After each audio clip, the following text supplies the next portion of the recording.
Di peringkat kebangsaan ialah puisi eksperimen. Deh.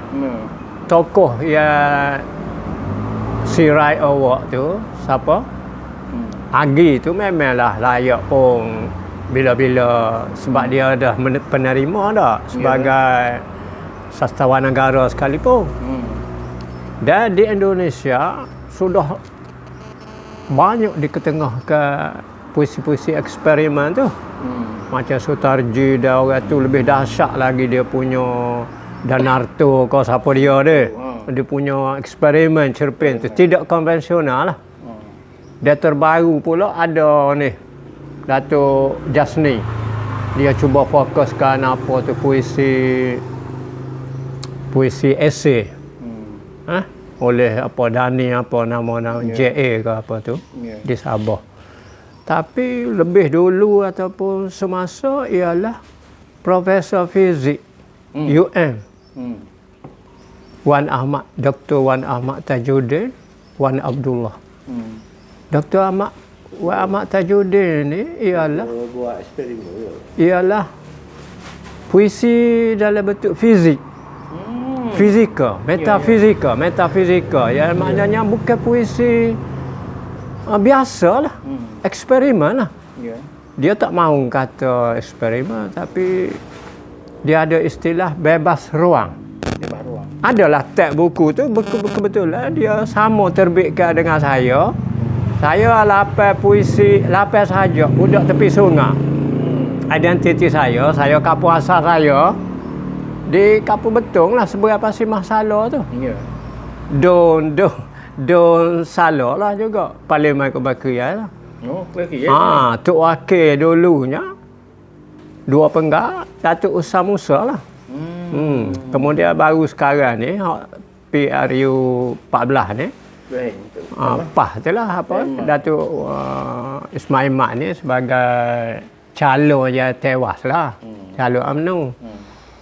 Okey, puisi saat ni 8 puisi bebas ruang ni 8 buah puisi tu bebas ruang tu konsep dia tu berasaskan fizik. Hak ni lah tidak ada sarjana lagi. Saya mengharapkan dalam buku saya tu mengharapkan Prof Rahman Sahari lah sebab sama institusi dia ada. Saya ketengahkan dalam intro tu ada 3 orang penyajak saintis. Pertama Prof masa tu Prof Dr. Emeritus Hashim Yaakob ialah pesilat ataupun Tok Dalai Wayang Kulit. Kombinasi dua ni menjadi puisi dia. Aku ingin kau seberang dan sebagainya lah. Dengan silaknya intro dia tak boleh lari daripada silak. Dia ambil falsafah silak dengan wayang kulit. Satu eksperimen okey lah. Tapi puisi dia pun konvensional lah. Dipersembahkan secara biasa tetapi dengan alat-alat gendai wayang kulit lah, silak. Nah, Agi pun tak tun dia tu semua orang tahu.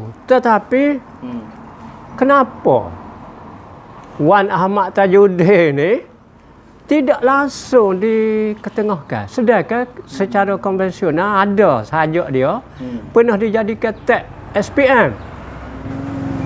Dan dia ada buku lawatan lain, buku konvensional. Tapi apabila dia masuk alam metafizika melalui puisi dia, tidak ada fokus langsung. Tapi bagi saya potensi dia lebih hebat daripada Agi. Tapi sampai sekarang tak tahu. Macam Kebali juga. Sudah 22 tahun tak ada fokus. Sedangkan fakta tu akademiknya bahannya ada. Tapi tanpa menyebut dia, satu kesilapan tu dosa kalau dalam istilah agama.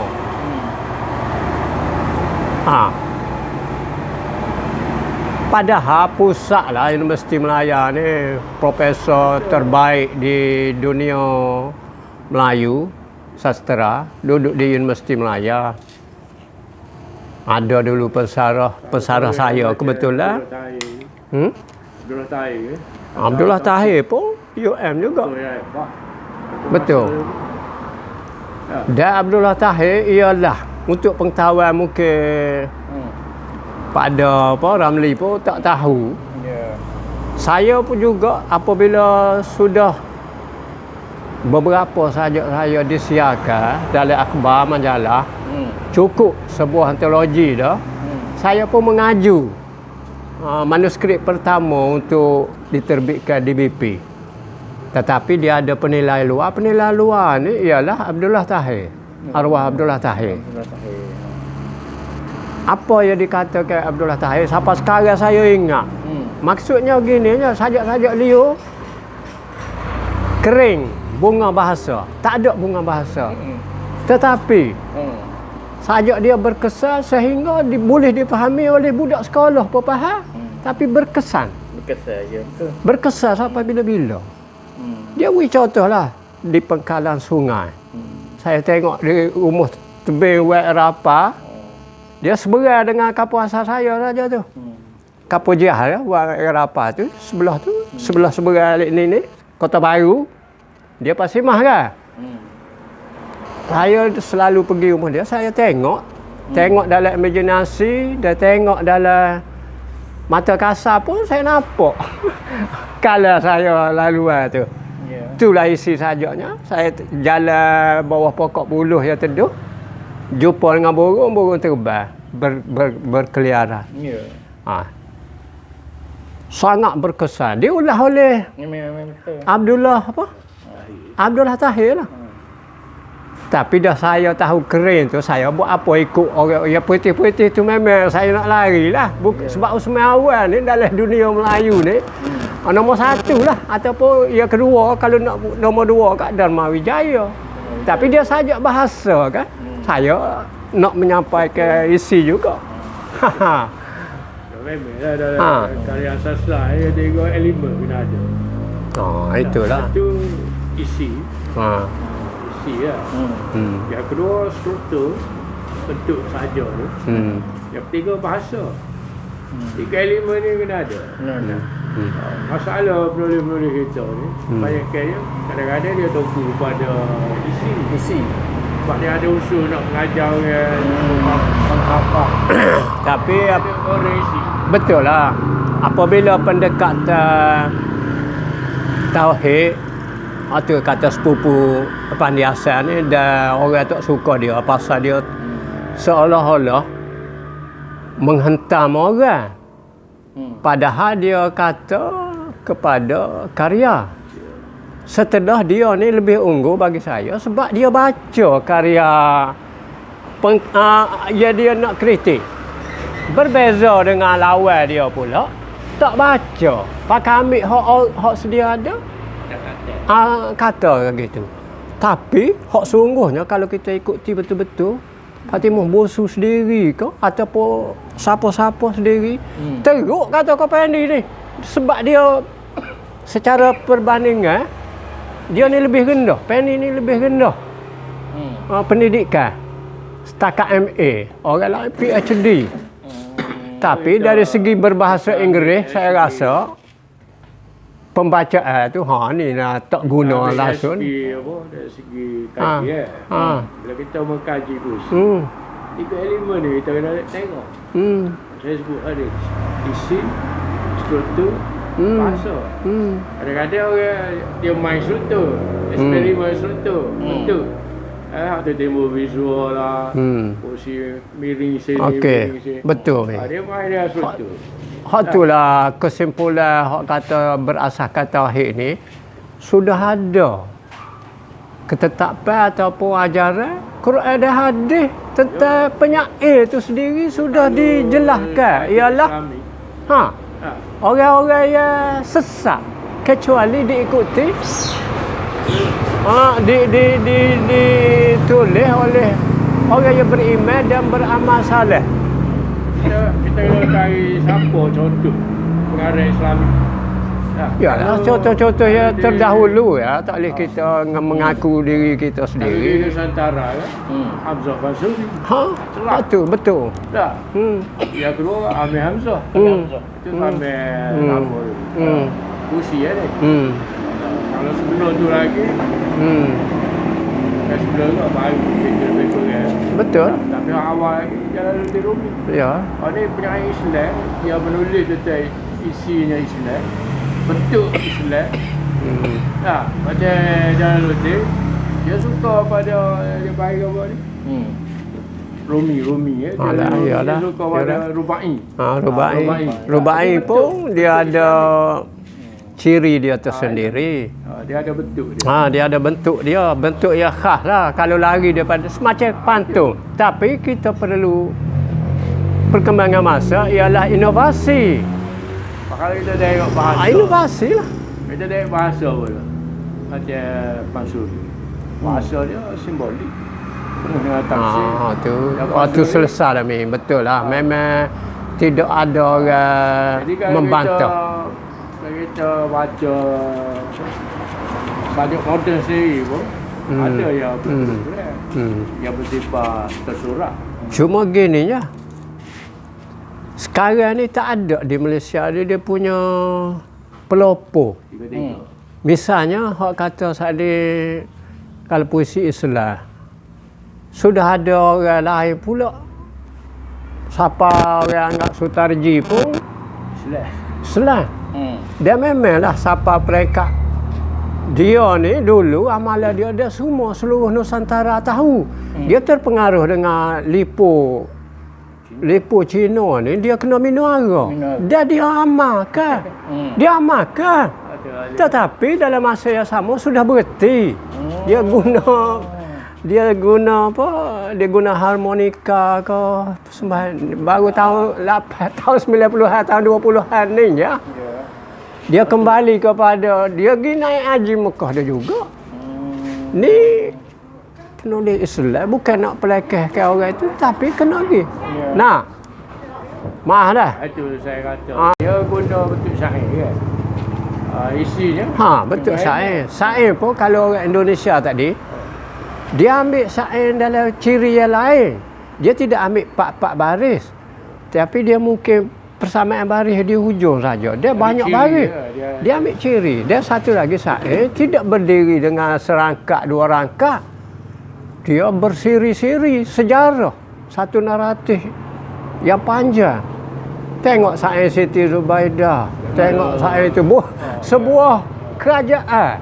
Tapi dalam bentuk puisi. Kalau puisi panjang tu dia panggil epik. Epik apa pun super lah. Itu nama je lah. Di barat, semua dalam bentuk puisi.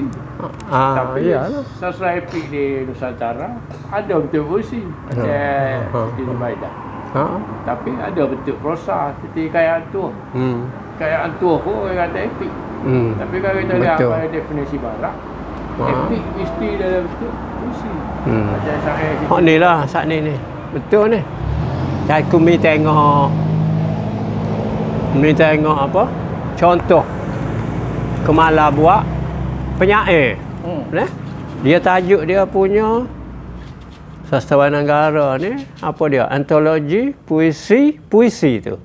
Penerima Sirait dan Sastrawan Negara lah. Dia masuk di sini ialah Nordin Hassan.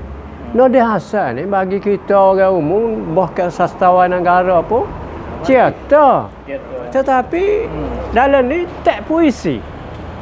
Ni suatu bagi dia lah. Sebab tu saya suruh tengok Kemala dia peringkat PhD dia punya jangkauan penelitian dia tu. Kemala dia. Tapi Kemala sendiri pun dalam sudut-sudut tertentu rupanya bukan dia sajalah. Orang terdahulu lagi Masnawi misalnya, dia memang pelopor dia tu menyebut nama dia dulu. Nama dia. Masnawi tu nama dia. Jadi Kemala pun sebut juga Kemala. Jadi nama diri merujuk pada diri sendiri. Satu sebagai satu ciri puisi juga. Sebab tu macam Rumi apa gitu. Rumi tu anak-anak murid dia super basuh. Basuh apa? Jepun ni. Sebab tu kursi model. Kita nak cari bentuk. Ya, anak murid dia tu buat beri nama ke basuh tu. Pokok pisah dalam istilah itu. Ya betul yang kita kata membawa. Falsafah Islam. Itulah saya inovasi kan, cuba mengambil salah saat ni. Saim pantun tu memanglah kita seloko kita kenali dan inovasi lah sendiri. Macam inovasi sini sudah dibuat oleh Nordin Hassan. Kalau Kamala lah, kalau Kamala. Penyanyi Kelantan ni ada beberapa orang dia sebut menepati ciri-ciri penyanyi Islam. Ya. Yang terakhir sekali dia sebut Al-Hakam. Apa? Al-Hakam. Penyanyi Islam. Dia sebut lah. So dia sebut dia kerana mereka dia dekat kan dia. Yalah. Dia kira ramah dia lain kan. Tu kalau kita guna teori bolehlah. Kalau terbaru buku saya baca baru ni dihadiahkan oleh Samsina. Dr. Samsina Abdul Rahman ni dia UPM lah. Buku dia dalam bahasa Melayu dan memang kajian penyair Malaysia, Indonesia, Thailand dan dalam bahasa Melayu lah, tidak merujuk banyak kepada macam sarjana dulu, semua dalam bahasa Inggeris, termasuk Pendi Asas sendiri pun pembacaan dia jauh, dia bahasa harian dia di rumah pun bukan bahasa Melayu, cuma bahasa Melayu dia dengan mak dia dengan orang kampung je. Dia tak guna pula bahasa Inggeris. Ada pengkritik dia hak saat ni hak kata tu. Tapi dia suka lagi. Berbangga lah. Berbangga lagu mana? Puisi kita ataupun novel karya diterjemahkan oleh Inggeris. Tapi Pendi sudah ada sikap sendiri. Mana karya Pendi? Tanya mereka. Pendi tak benar terjemah dalam bahasa Inggeris. Kecuali kau nak belajar karya dia, belajar dalam bahasa Melayu. Tapi dia sendiri English Oriental. Sekali dengan bahasa sekali Muhammad Haji Saleh juga. Iqbal dia nulis dia bahasa Parsi. Dia ada. Ni persoalan ni. Untuk menulis puisi dia ada lebih indah. Bahasa Parsi.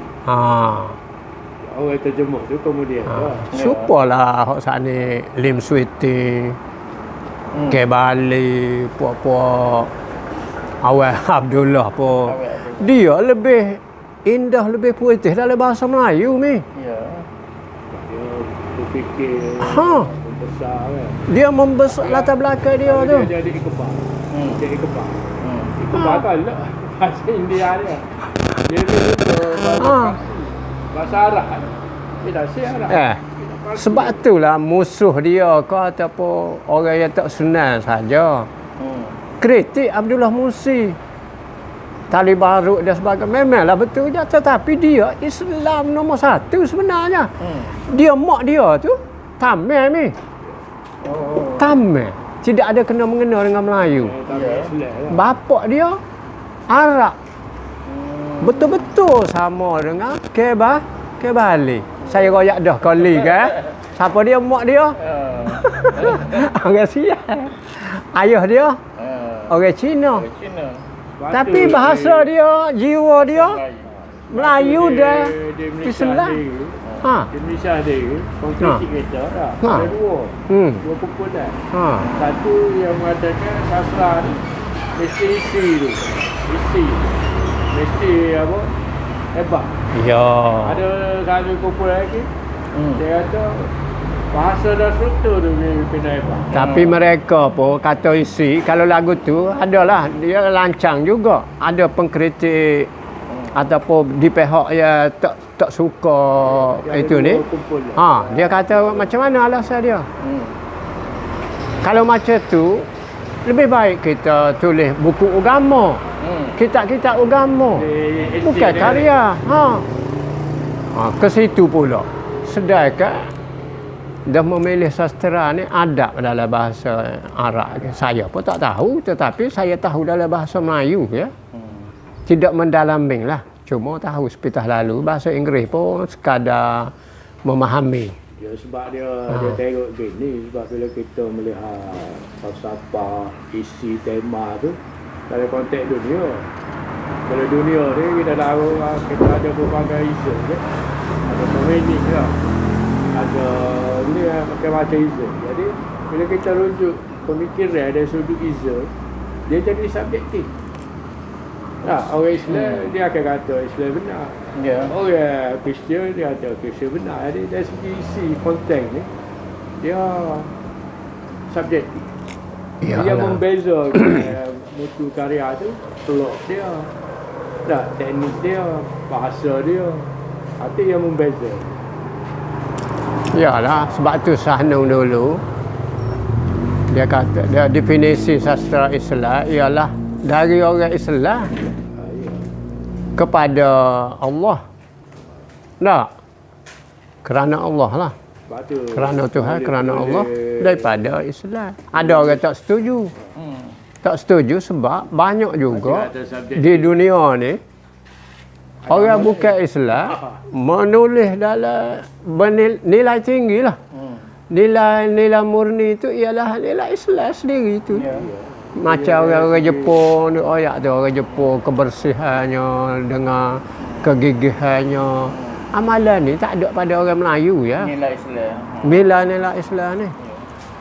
Patut ayo kita nak nilai sastra. Betul lah kita nak isi yang ada peri kemanusiaan kan. Ada nilai murni. Tapi kita tak boleh berkompromi. Maksudnya gini.